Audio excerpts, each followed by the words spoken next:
Juzi nimeona Junet, huyu mbunge wa Suna East. Nimemwona akifanya sarakazi zake kwa TV na kuongea jinsi ambavyo Ososi ameweza kumuita sijui usiku akamwambia Uhuru anataka amuone sijui nini na nini.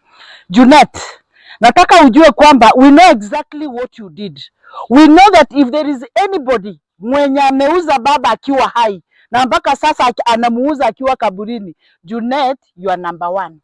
2022 I was a great supporter of baba. Uhuru alifanya kila kitu ambacho angeliweza kufanya.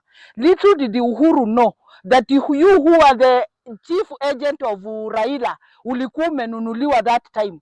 Ninakumbuka Junet, wewe ndio ulikuwa unasimama unatukana Ruto vile meno yake ni kama ya kondoo.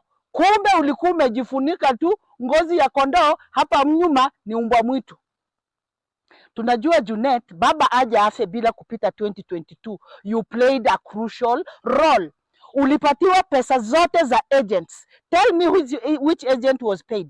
If you did not disappear with all the money that the agents were supposed to be paid for. Junet, for a long time, umedanganya Wajaluo especially Suna East.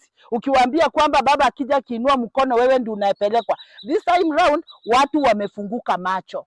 Tunajua wewe ulikuwa unatumika na Duale, unalipwa, unakuja unapitisha baba mara handshake mara nini. Junet, are you aware that the agents for Azimio, in that case ODM, most of them, because there was zoning, Migori County, it was supposed to be ODM. Are you aware that those agents were never paid?